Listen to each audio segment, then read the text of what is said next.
Deus, Ele está sempre trabalhando nas nossas vidas. Você pode até não perceber, e muitas vezes a gente não percebe mesmo, mas Deus, Ele não para de trabalhar na sua vida. Deus está sempre se movendo. Deus não dorme, Deus não se cansa e Deus não perde tempo. Vamos dizer junto, diga: Deus não dorme, Deus não se cansa e Deus não perde tempo. Você se cansa, então você precisa de descanso, você precisa de dormir, e muitas vezes você perde tempo. Mas durante todo o tempo em que você está descansando ou dormindo, Deus está trabalhando na sua vida, mesmo que você não perceba. Deus não para de trabalhar na sua vida.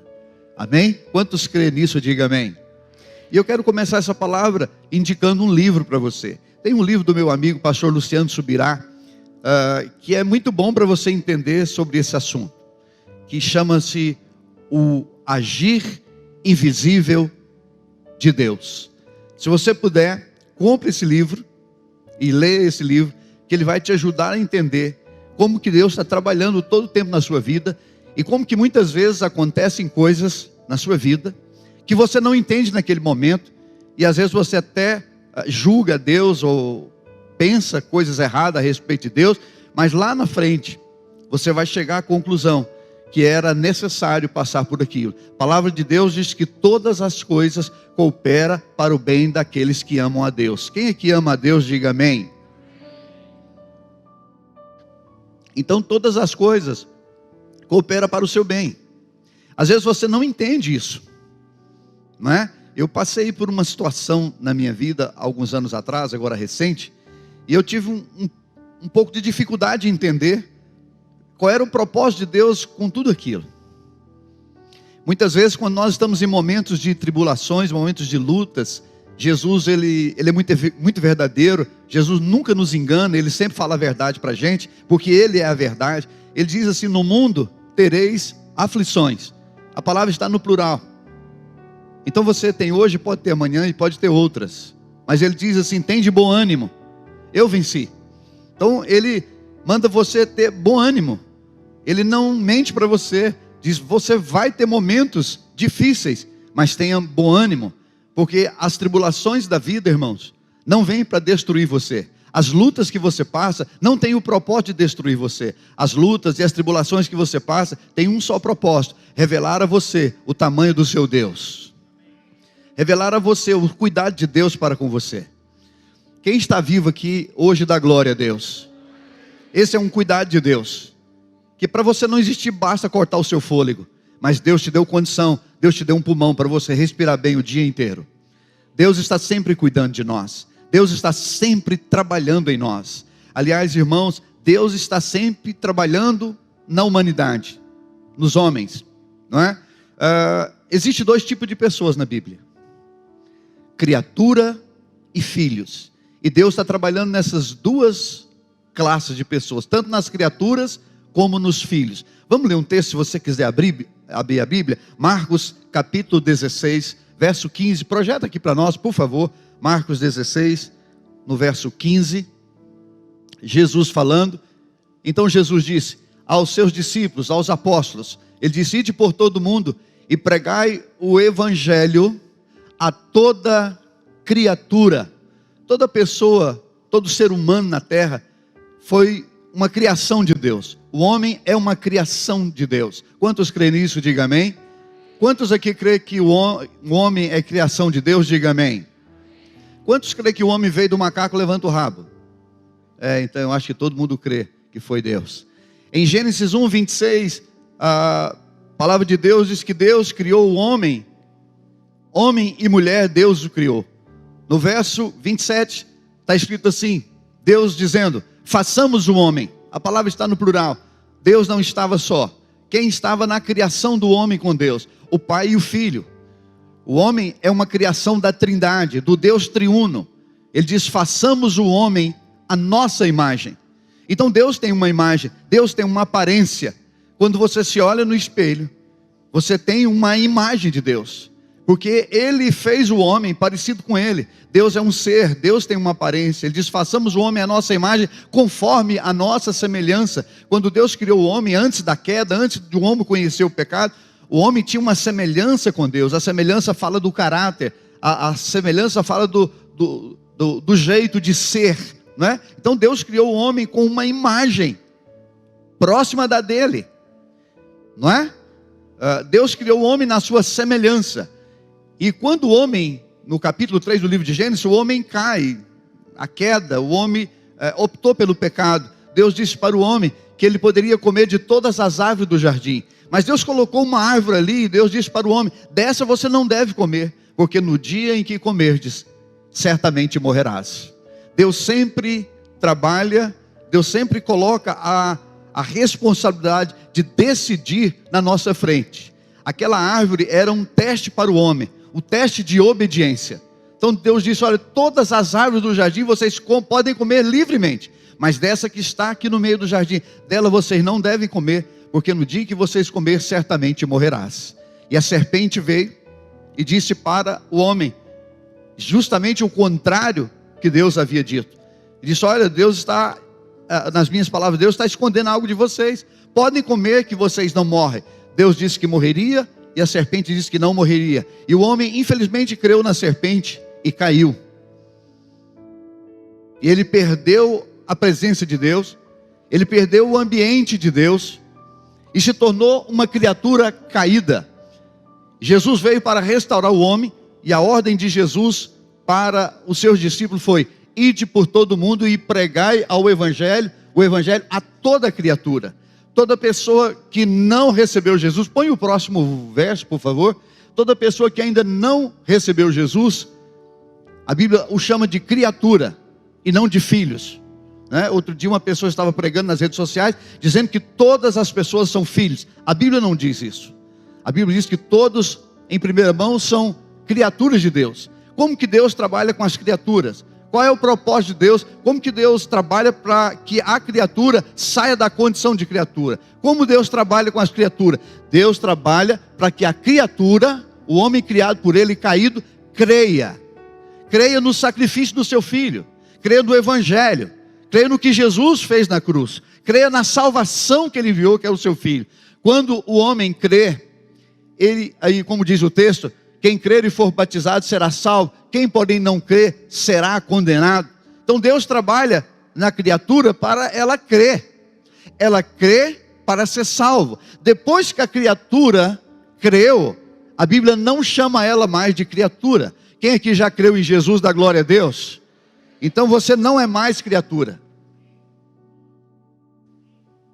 Você saiu dessa condição de criatura e você foi para uma outra condição.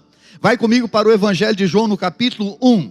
Evangelho de João no capítulo 1. Nós vamos ler só um versículo e nós vamos entender que quando eu creio como criatura, eu saio dessa condição de criatura e entro numa outra criatura. João 1,12 diz assim: mas a todos quantos o receberam, deu-lhes o poder de serem feitos filhos de Deus, a saber, os que creem no seu nome. Quantos aqui crêem no nome de Jesus como Senhor, como Salvador? Quantos aqui já o receberam? Da glória a Deus? Então você saiu dessa condição, você não é mais criatura, você agora é filho de Deus. É interessante essa palavra aqui, olha, porque ele diz, né? Mas a todos quantos o receberam, deu-lhes o poder de serem o quê?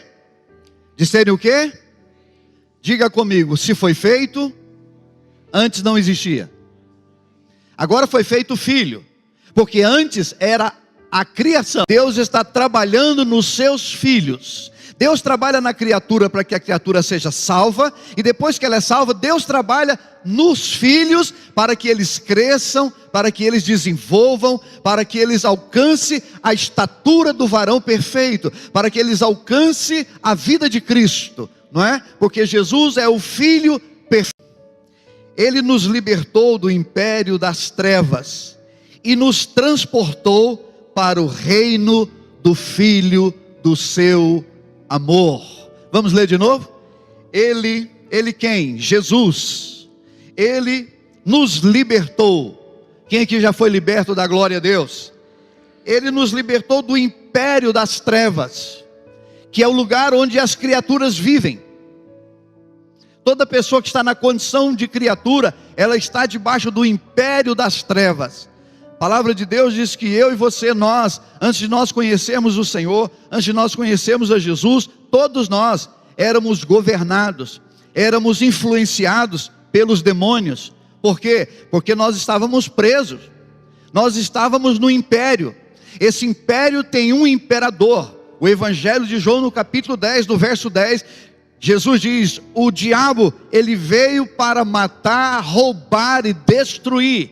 Enquanto você era criatura, você estava preso no império do inimigo, e ele tinha domínio sobre você, ele te oprimia, e ele trabalhava todo o tempo para destruir você. Ele trabalhava todo o tempo para você não crer, para você morrer sem o crer, porque se você não crer e não receber, você não é salvo. Então ele trabalhava todo o tempo para destruir você. Para isso ele veio. O diabo, ele tem ódio do homem, e ele veio com esse propósito: matar, roubar e destruir. Mas quando você recebeu Jesus, quando você creu, quando Deus trabalhou em você, usou alguém, usou um parente seu, um pastor, um amigo, alguém para levar o Evangelho para você, e você ouviu a respeito do Evangelho, e você creu em Jesus, e o recebeu. Essa palavra receber no original grego é chamar para dentro. Nós precisamos invocar Jesus. No Velho Testamento está escrito assim: todo aquele que invocar o Senhor será salvo. No Novo Testamento está escrito que todo aquele que recebe Jesus, que crê em Jesus e recebe Jesus, recebe também um poder, o poder de ser feito filho de Deus. Então, quando você creu lá no império das trevas, quando você acreditou em Jesus lá no império das trevas, você recebeu um poder que veio de Deus, um poder que veio do Espírito de Deus, um poder de fazer em você uma outra pessoa, o poder de te dar uma outra identidade, o poder de te dar uma outra condição, não mais escravo no império das trevas, mas o poder de se tornar filho de Deus. E aí o texto diz que nós fomos transportados. No momento em que você recebeu Jesus, no momento em que você creu, o Senhor foi lá com todo o seu poder, com todos os seus anjos, pegou você no império das trevas, lá no império do inimigo, do diabo, e transportou você, arrancou você e levou você não para o outro império, mas levou você para o reino do Filho do seu amor. Você saiu de um lugar e foi para outro.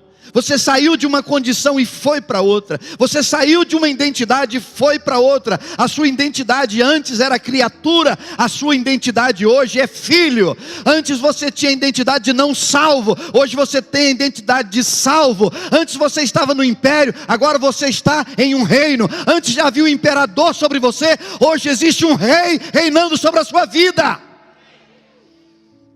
Quem entende isso dá glória a Deus.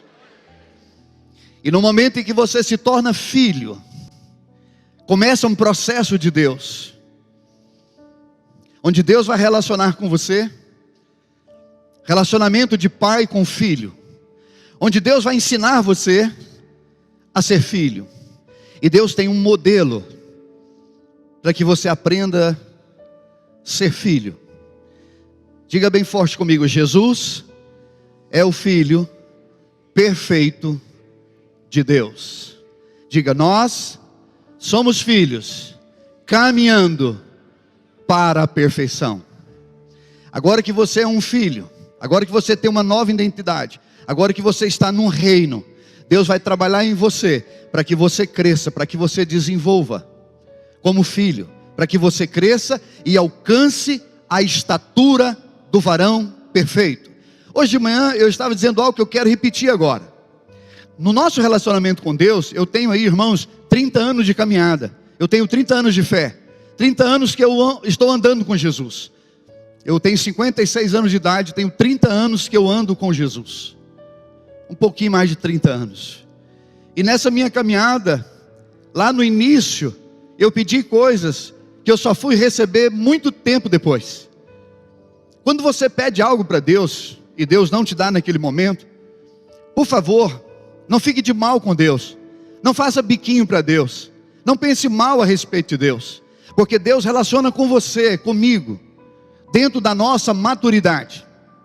Deus não é incoerente, Deus não é irresponsável. Aquilo que você pediu para Deus, que Deus ainda não te entregou, é porque você não tem ainda a maturidade necessária para aquilo. Quando você alcançar a maturidade para aquilo que você pediu, Deus vai entregar a você, porque Ele é o seu Pai, Ele tem prazer em te abençoar, Ele tem prazer em ver você bem. Deus como Pai, e nós precisamos de conhecer Deus como Pai, Ele é o nosso supridor, Ele é aquele que supre todas as coisas das nossas vidas, porém, Ele vai trabalhar em nós, Ele vai nos construir, Ele vai nos edificar, e esse processo, às vezes, irmãos, é um pouco demorado, porque muitas vezes Deus precisa desconstruir muitas coisas em nós, que foi construído errado, coisas que você aprendeu com a cultura religiosa dos seus pais, coisas que você aprendeu da cultura do seu país, que fere a palavra de Deus, conceitos errados que você recebeu da mídia, que você recebeu desse mundo, e Deus precisa desconstruir muitas coisas na nossa vida, que nós aprendemos errado, crescemos com certas culturas, com certo entendimento errado, e Deus começa um processo, muitas vezes, de desconstrução.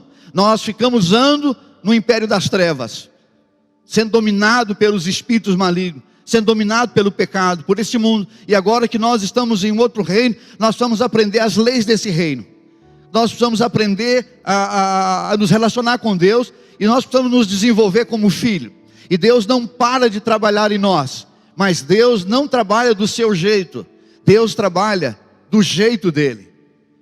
Deus não vai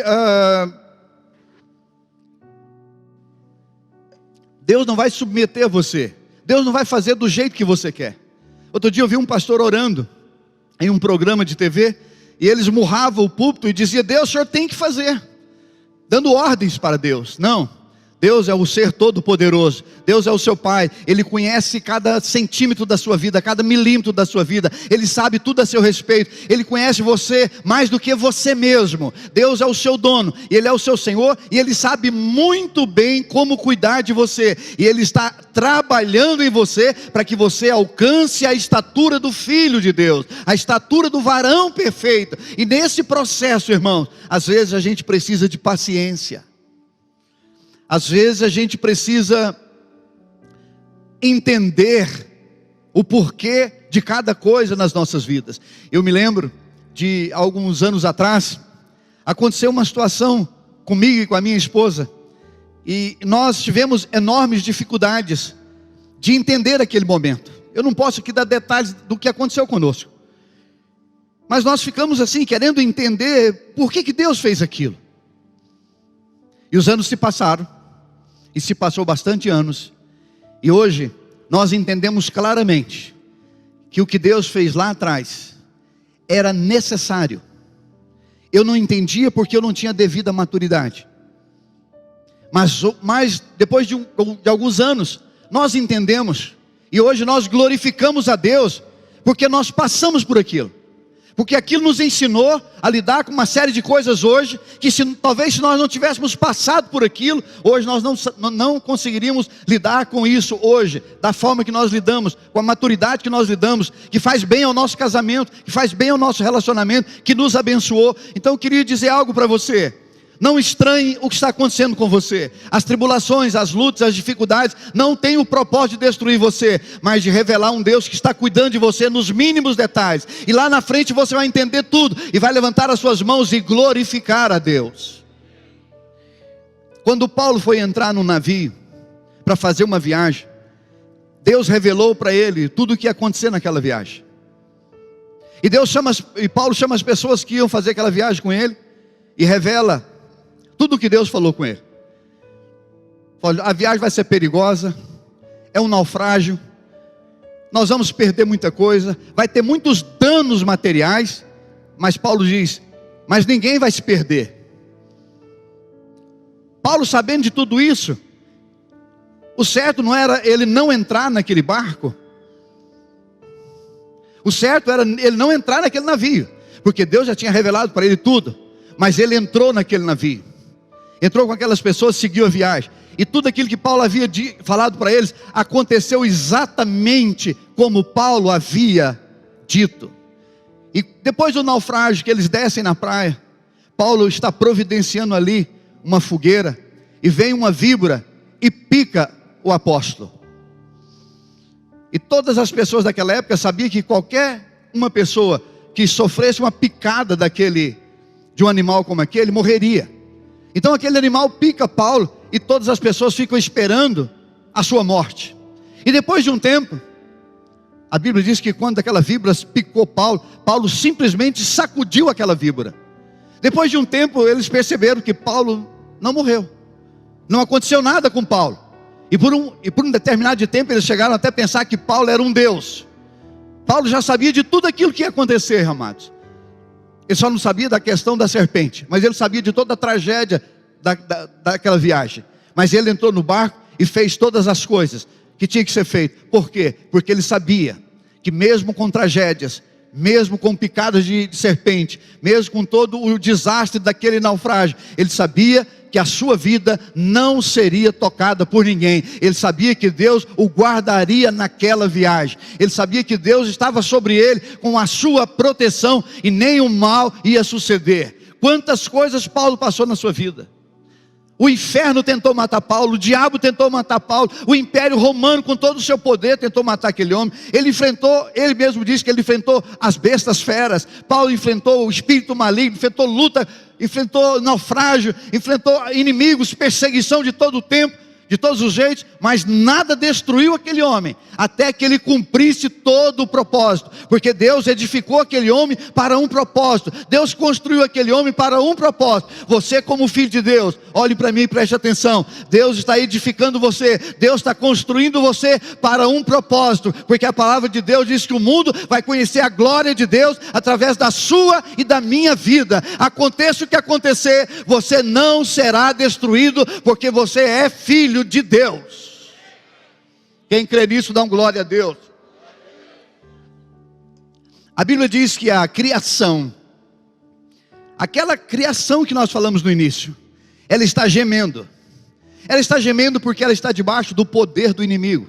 Ela está gemendo porque ela está debaixo do poder do pecado. Ela está gemendo porque ela está sofrendo as consequências do mundo caído. Mas diz que eles estão gemendo numa expectativa.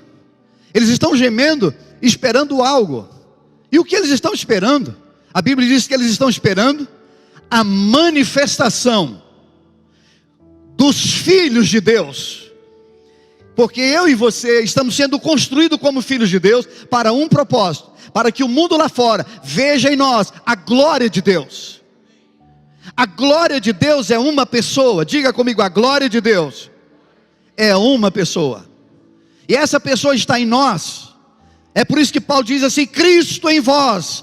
No original esse texto está assim, Cristo existindo em vós, a esperança para que o mundo caído veja a glória de Deus. Então Deus está trabalhando tanto na criatura, como está trabalhando nos seus filhos. Na criatura com um só propósito. Diga comigo, na criatura, um só propósito. Com a criatura Deus tem um só objetivo: levar eles a crerem, só. Mas nos filhos não. Nos filhos Deus está trabalhando com vários propósitos. Aqui tem uma diversidade de pessoas, com personalidades diferentes. Deus conhece cada um aqui. Deus conhece a personalidade de cada um aqui, a capacidade de cada um aqui, os dons e o ministério de cada um aqui. E Deus está preparando cada um aqui de uma forma diferente, também com um propósito único, que é manifestar a glória do seu Filho a esse mundo. Amém, queridos? Então Deus vai trabalhar em você. Deus está trabalhando em você em todo o tempo. Você não está percebendo, mas Deus está trabalhando em você. Eu disse aqui de manhã, e vou repetir isso para você. É muito interessante esse processo de Deus em nós. Quando Deus está trabalhando em nós. Quando você conheceu Jesus, provavelmente você foi perseguido pela sua família. Vizinhos, colegas de trabalho, não é? Quando ficaram sabendo da sua fé, quando ficaram sabendo que você agora é um cristão, você recebeu Jesus, está participando de uma igreja evangélica, provavelmente a sua família, dependendo da tradição religiosa dela, alguns até deixaram de falar com você, você foi criticado, não é?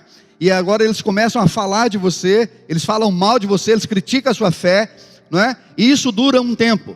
Se você permanece em Deus, se você não não se acovarda, se você continua firme na fé, passa um tempo, eles mudam o comportamento.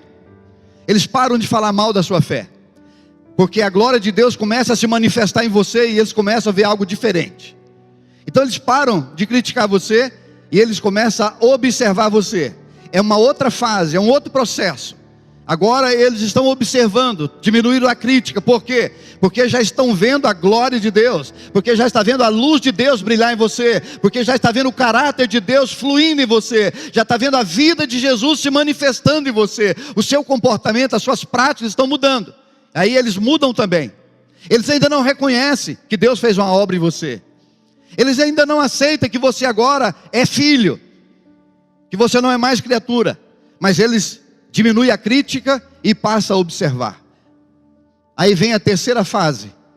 A terceira fase, eles querem ficar perto de você, porque eles já viram melhor a obra que Deus está fazendo.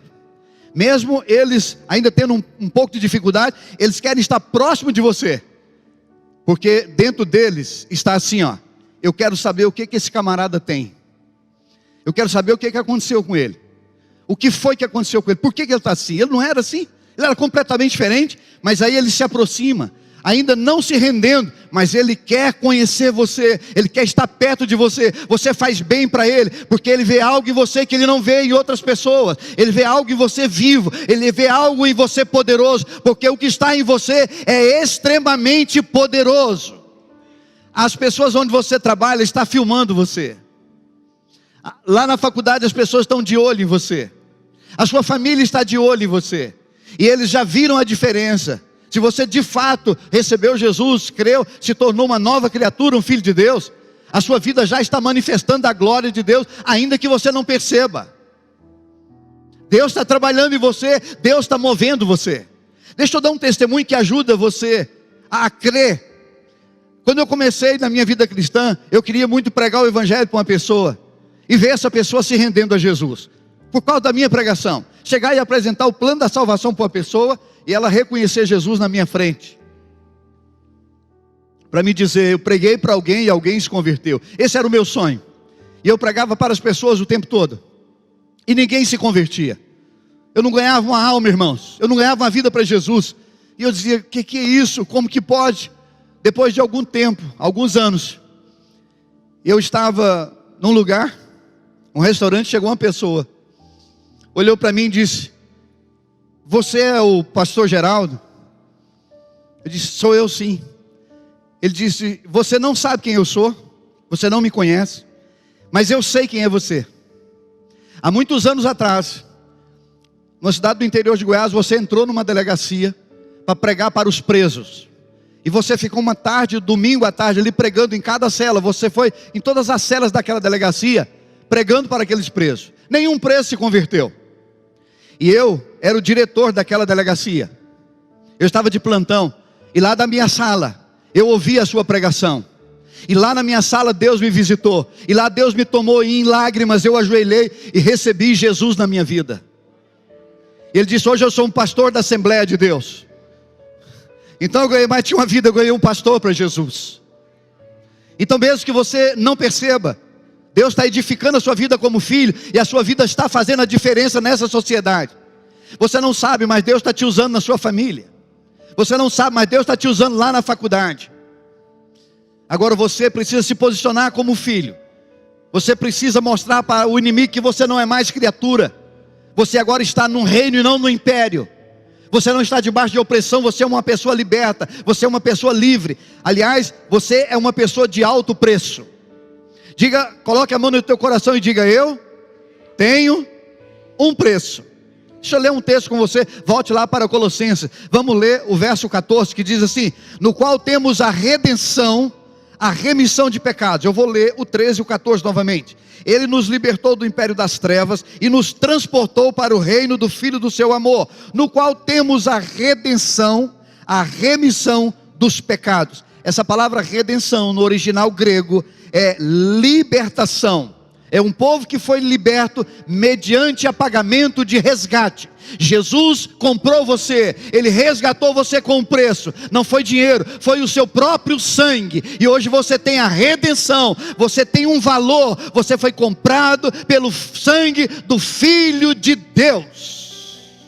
Eu conheço um rapaz muito bonito, chama Gabriel. Sabe aquele jovem muito bonito, forte, todo bonito? E uma moça na faculdade o convidou para uma noite num hotel. E ele virou para aquela moça e diz: olha, não vai dar, porque o meu dono não permite.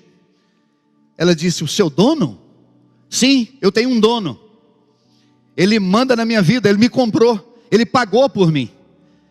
Então ele não permite esse tipo de coisa, de eu ficar com você uma noite. Aí ela disse: mas como que é isso? Em pleno século 21, alguém foi comprado? Isso é do tempo da escravidão. Me explica isso aí. Ele disse: eu fui comprado. Só que eu não fui comprado com dinheiro. Eu fui comprado com o sangue do Filho de Deus. E hoje eu estou no reino e eu sirvo a esse rei que me comprou. Ele é o meu Senhor. E Ele tem para mim uma esposa, a qual eu vou viver com ela toda a minha vida, a qual eu vou construir a minha família. Eu tenho um preço, eu fui comprado, não é qualquer um que me leva. O único que tem direito na minha vida é o meu Senhor, porque eu estou debaixo do seu senhorio. Você tem um preço, você foi comprado por um preço, a glória de Deus está em você, e ela se manifesta onde você estiver, porque Deus está trabalhando em você para isso, para que a glória dele se manifeste em você, para que as pessoas o conheçam. Você é o agente de Deus nessa geração. Quem crê, dá glória a Deus. Vamos entender um pouco sobre esse processo, como que Deus trabalha em nós, como que Ele nos leva para a edificação, como que Ele vai nos construindo. Abre a sua Bíblia comigo em 1 Pedro. Queria que todos abrissem, por favor. 1 Pedro capítulo 2.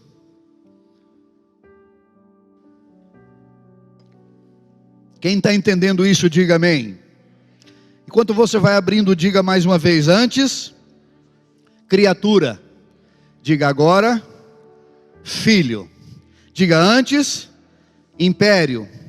Agora, reino. Antes, estava sob o domínio do inimigo, do diabo. Hoje, estou debaixo do governo do Filho de Deus. Jesus é o seu Senhor? Jesus é o seu Senhor? Ele tem o senhorio da sua vida? Glória a Deus. Você confia nele? Você acredita que Ele tem o melhor para você? Você acredita que Ele é suficiente para cuidar de você? Esses dias atrás eu fui novamente questionado sobre velhice. Eu fiz aniversário e uma pessoa fez uma brincadeira comigo. Você está chegando nos 60. E você, daqui a 4 anos, você já pode fazer a sua carteirinha de idoso. Aí na fila lá, você não precisa mais pegar fila, né? Os seus filhos vão ficar mandando você ir no banco, é mais rápido, né? Você tem a carteirinha de idoso. E ele falou assim: como que você vê o seu futuro? Né? Você está preparando a sua aposentadoria? Eu disse: olha, eu acredito que Deus é poderoso para cuidar de mim, um bebê, para cuidar de mim uma criança, um adolescente, um jovem, um senhor e um velho de 100 anos, 200 anos. Porque Deus é poderoso para fazer infinitamente mais do que tudo quanto pedimos ou pensamos, segundo o seu poder que opera em nós. Deus é o nosso Pai. Amém, queridos? Nós não devemos nada mais para o diabo.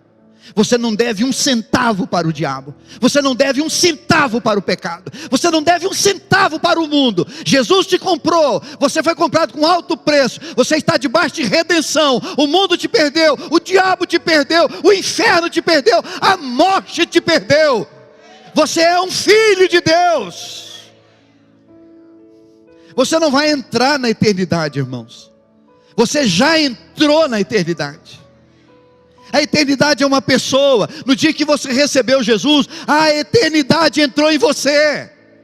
Eu vejo muitos crentes sonhando com a eternidade, dizendo: quando nós chegamos na eternidade, você já chegou na eternidade, porque a eternidade é uma pessoa, porque Ele era, Ele é e Ele há de vir. Ele sempre existiu, Ele é a vida e Ele está em você. Nós deveríamos celebrar a redenção. Nós deveríamos celebrar, irmão, a nossa condição hoje. Nós deveríamos andar de cabeça erguida, entendendo que nós não estamos mais presos no império das trevas, que nós não somos criatura, nós somos filhos, estamos num reino, que tem um rei que nos ama, que cuida de nós. Eu vou à Índia todo ano. Esse ano não fui por causa da pandemia, mas o ano que vem eu vou. Estou até enviando um casal para lá agora em fevereiro. A Índia é um país dominado pelo hinduísmo. O hinduísmo é uma religião existente 1000 anos antes de Cristo. O hinduísmo tem mais de 3 milhões de deuses. E todos os deuses do hinduísmo, todos, sem exceção, são deuses carrascos. Então a filosofia hindu diz assim: se você não adorar Shiva, Shiva vai matar sua mãe. Se você não adorar Shiva, Shiva vai arrancar um braço seu. Então eles adoram os deuses do hinduísmo por medo deles. Por medo deles morrerem. E quando você apresenta Jesus, quando você apresenta um Deus que morreu por eles, é o contrário. Um Deus que se mutilou por eles. Um Deus que se desfez na cruz por eles. Um Deus que derramou um sangue que tem valor, um sangue que compra vida. Queridos, quando esse sangue foi passado pela sua vida, ele não só te purificou, como ele criou uma barreira, onde o diabo não tem mais direito na sua vida. Ele criou uma barreira, que o mundo não entra mais, que o pecado não entra mais. Nós deveríamos celebrar isso, nós deveríamos entender isso e vibrar com isso. Então quando você fala de um Deus que morreu por eles, que os redimiu, que os comprou com preço, e que quer tirá-los de uma condição e levar para uma outra condição, é impressionante como que eles entendem a salvação. Parece que entende melhor do que o povo aqui no Brasil, que está ouvindo o Evangelho há tantos anos. Quando você recebeu o Senhor, querido, naquele exato momento, você já entrou na eternidade. Eu me lembro na noite que eu recebi Jesus, um dia de sábado, numa igreja batista. Irmãos, naquele momento, sabe quando você percebe que algo está sendo arrancado de você?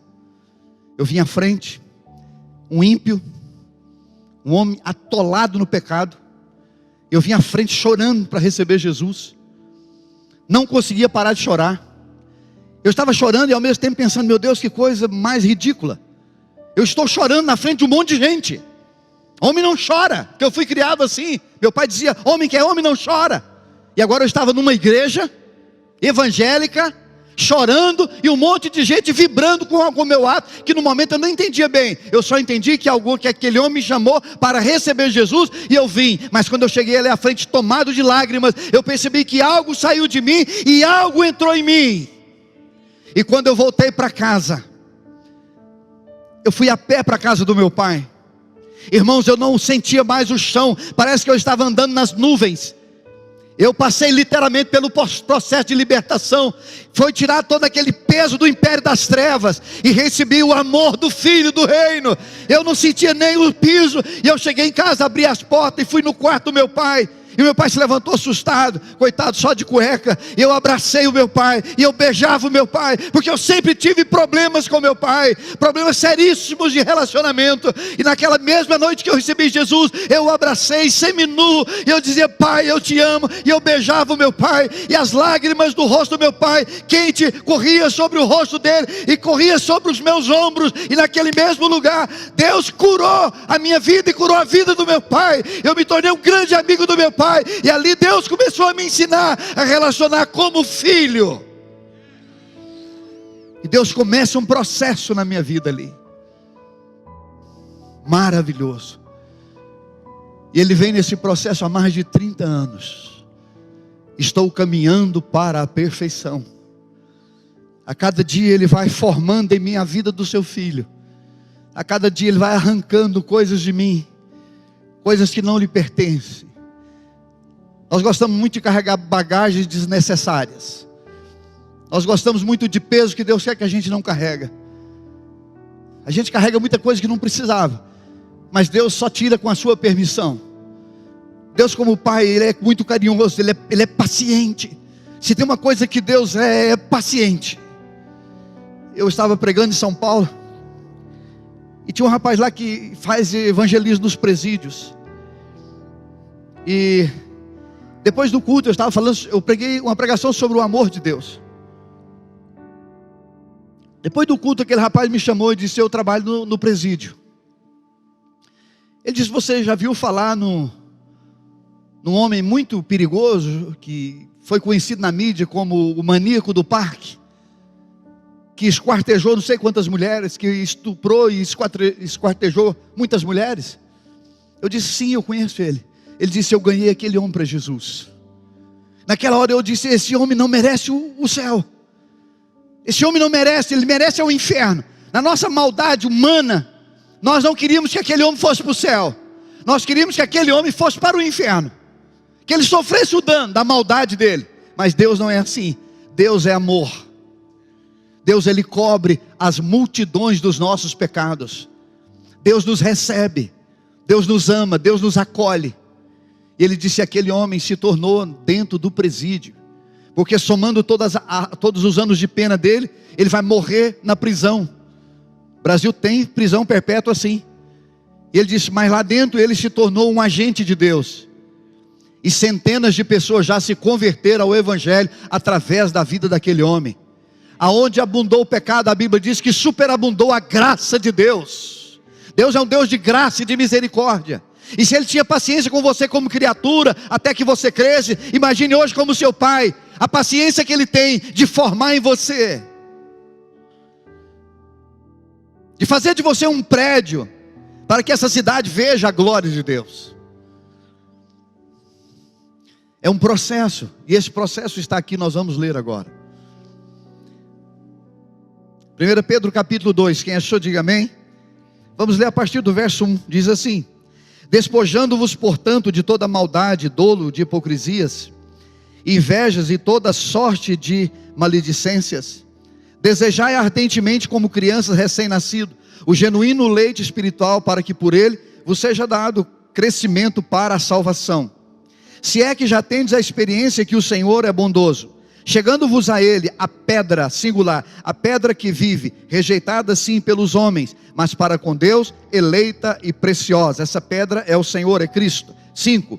Também vós mesmo como pedras, nós também somos pedras, está no plural, que vivem. Quem é que vive da glória a Deus? Sois edificados, sois construídos, casas espiritual, para ser de sacerdote santo, a fim de oferecer de sacrifícios espirituais agradáveis a Deus, por intermédio de Jesus Cristo. Por isso está escrito: eis que ponho em Sião, Sião é uma tipologia da igreja, eis que ponho em Sião uma pedra, Jesus é o centro da igreja, uma pedra angular, eleita e preciosa, e quem nela crer, quem é que crê na pedra, quem é que crê em Jesus, dá glória a Deus? Quem crê não será de modo algum envergonhado. Aqui tem um processo de Deus para a nossa construção, para a nossa edificação. Deus, mais do que você, quer o seu crescimento. Quantos aqui quer crescer em Deus? Faça assim para me ver. Vou te dar uma notícia: Deus, mais do que você, quer que você cresça.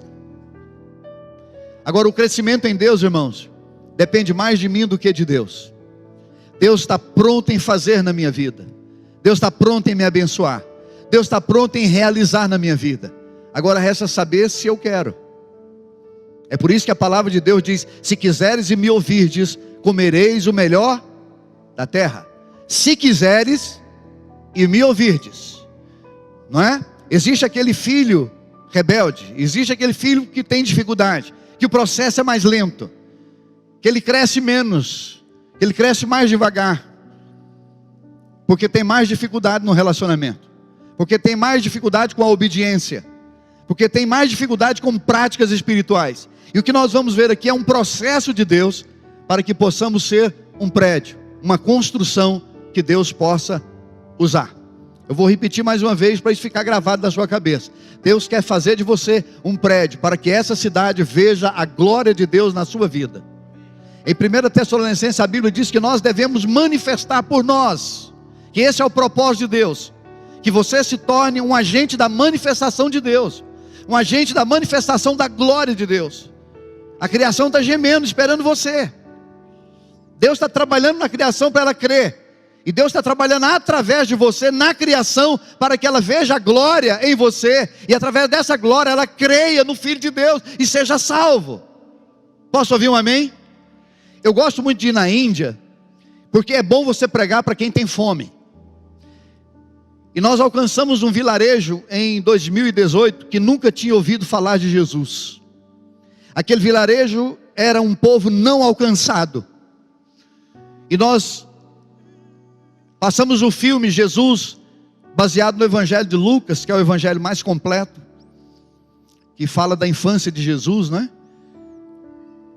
E quando terminou aquele filme, tem um apelo. O filme é todo em Hindi, que é a língua da Índia. No final, um apelo para quem quer receber Jesus. E nós tivemos uma grande surpresa, porque todas as pessoas daquele vilarejo que estava ali, inclusive o chefe do vilarejo, todos eles receberam Jesus, aceitaram o Senhor e foram salvos. E o ano passado, nesse vilarejo, nós estabelecemos uma igreja. E o ano que vem, eu vou pregar lá nessa igreja. E é interessante você pregar lá na Índia. Eu só contar um fato para você. Eu fui pregar a 100 quilômetros da cidade de Bodh Gaya, que é onde a gente fica, no norte do país, no estado de Bihar. Um lugar muito difícil. E era uma estrutura assim de madeira com uma telha de zinco, tipo alumínio. Debaixo daquele lugar ali, irmãos, devia estar quase 50 graus de calor. E as pessoas começaram a chegar naquele lugar às 9 horas da manhã. E para mim andar 100 quilômetros, eu gastei quase 6 horas. As estradas são estreitas, cheias de animais, não tem como você dar velocidade. E eu cheguei lá por volta de 12:30, mais ou menos. Eu saí bem cedo de Bodh Gaya. Cheguei, eles me levaram lá no fundo dessa construçãozinha, me deram um leite de cabra. E eles colocam o negócio lá dentro daquele leite. Eu bebi aquele leite, é horrível. Você bebe o leite, fica querendo, tem ânsia de vômito. E o culto tinha começado 9 horas da manhã. Isso já era 12:30. E quando nós chegamos, o pastor deu a palavra para nós. E eu fui pregar, e eu perguntei ao pastor, através do tradutor, né, porque eu prego em português, alguém passa para o inglês, do inglês passa para o hindi. Eu perguntei quanto tempo que eu podia pregar. E o pregador olhou para mim e não entendeu a minha pergunta. Como assim, quanto tempo? Eu disse, não, eu tenho um tempo, né? Aqui eu tenho um tempo, já estou de olho nele. Quanto tempo que eu posso pregar? Ele fez assim, a gente não sabe sobre isso aqui. Você prega o que você tem para pregar. Se gastar 4 horas, pode pregar 4 horas que eles vão ouvir você 4 horas. E eu preguei bastante tempo. Porque pregar com 2 tradutores é uma canseira. Você fala uma frase em português, ele fala em inglês, depois fala no hindi. E quando eu terminei de pregar, pensei, meu Deus, o pastor vai liberar todo mundo agora, né? Aí o pastor deu a palavra para outro pregador, que era o pastor Stanley, que estava comigo. E ele pregou mais um monte. Pensei, agora vai acabar o culto, né? Aí o pastor disse, agora nós vamos louvar a Deus. Aí aquele povo começou a cantar, já era quase 2 horas da tarde, não parava de cantar. Aí parou de cantar, eu falei, tá bom, agora vai terminar. Ele disse, agora nós vamos orar pela ceia. Falei, meu Deus, não vai acabar esse culto mais não. Aí oraram pela ceia, terminou de orar a ceia, aí o pastor foi dar um rala na igreja. Isso já era quase 4 da tarde. Irmãos, eu estava com tanta fome que o meu olho estava nas costas. E aquele culto não acabava. Irmãos, e aquele povo debaixo daquela telha, sentado no chão, não tem nenhum banco. Tem uma esteira assim, eles sentados no chão. As mulheres ficam de um lado, os homens ficam de outro. E se você pregar 3, 4 horas, aquele povo está ali faminto pela palavra de Deus.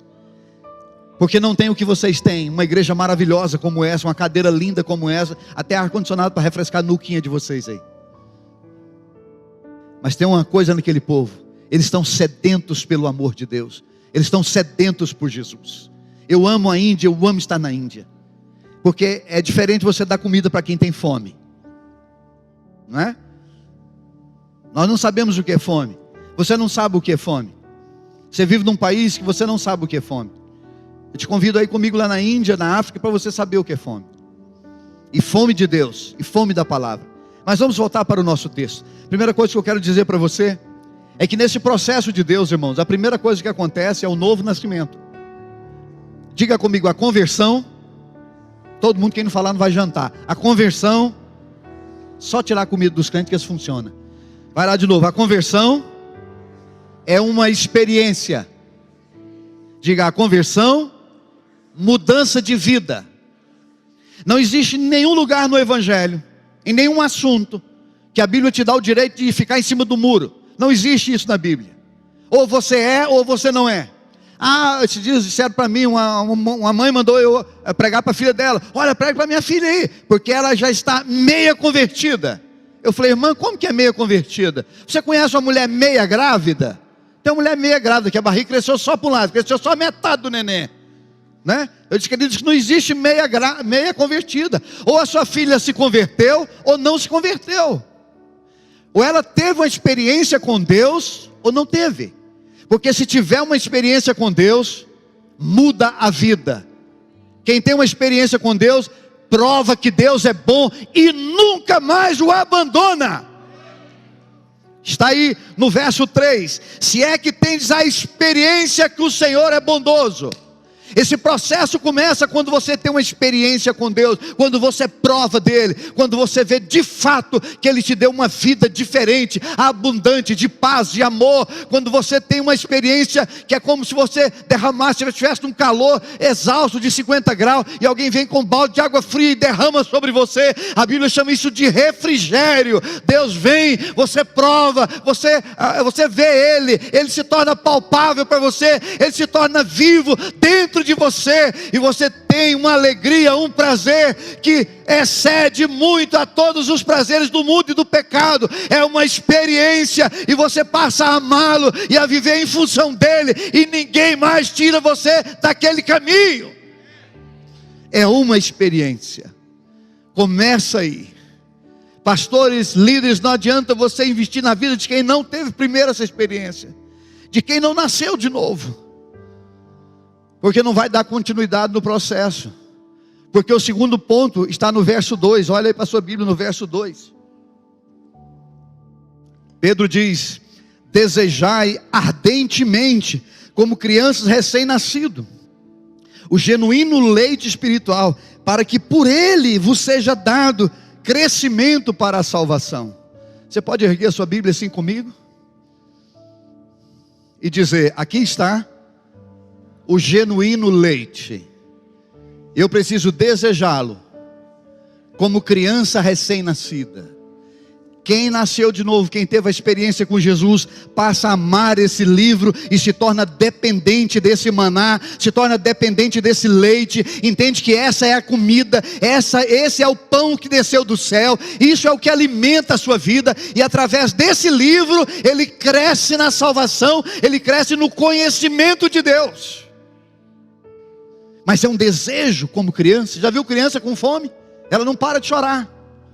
Ué, peraí filho, mamãe está fazendo. Ué, filho, para, calma, está quase pronto. Ué. Quando você não enfia a mamadeira na boca dele, ele não para. Não é assim? Quando você tiver neto, você vai ver. Você cria melhor que filho, você tem mais tempo, né? Desejai ardentemente, como criança recém-nascido, o genuíno leite. Quem nasceu de novo, irmãos, ele ama essa palavra, ele gasta tempo com essa palavra. Essa palavra é o manual de Deus para formar você à imagem de Deus. Jesus diz que ele é a palavra escrita, ele é o verbo, ele é a palavra encarnada. Os apóstolos ficaram com a palavra encarnada, viva, eles tocaram em Jesus. E nós temos o Cristo escrito, nós temos o Cristo vivo nessa palavra. É aqui que nós vemos a Deus, é aqui que nós conhecemos o caráter de Deus, é aqui que nós conhecemos como que Deus age, a forma que Deus trabalha. Se você desejar ardentemente essa palavra, você vai crescer na sua salvação. Então, primeiro é uma experiência com Deus. Segundo, é um desejo pela palavra de Deus. Terceiro, olhe para o verso 4, diz assim: chegando-vos a ele, a pedra que vive. Vamos dizer junto? Diga comigo: chegando-vos a ele, a pedra que vive. Em toda a Bíblia, você vai encontrar Deus convidando o homem para vir. Mateus 27, Jesus diz: 11, se eu não me engano, ou é 11, 27, Jesus diz: vinde a mim, todos os que estáis cansados e sobrecarregados, e eu vos aliviarei. A palavra de Deus nos mostra em vários lugares, Deus convidando o homem para vir, Deus chamando o homem para a sua presença. É o que está no verso 3, é o terceiro ponto essencial para que você cresça, para que você seja edificado. Ir a Ele, ter um tempo de comunhão, ter um tempo de oração, ir para o relacionamento com Deus, para o seu lugar de oração, aquele lugar ali na sua casa que você pega a Bíblia, fica ali só você e Deus, só você e a pedra viva, só você e o Senhor, abrindo o seu coração, falando com Ele, tendo comunhão com Ele, e é naquele momento ali que Ele edifica você.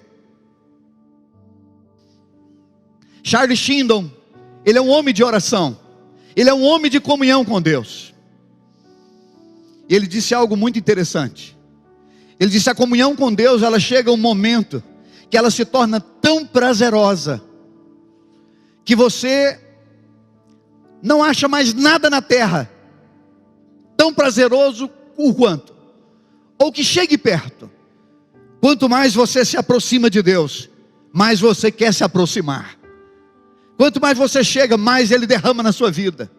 Quanto mais você vai a Ele, mais você conhece como essa pedra é preciosa.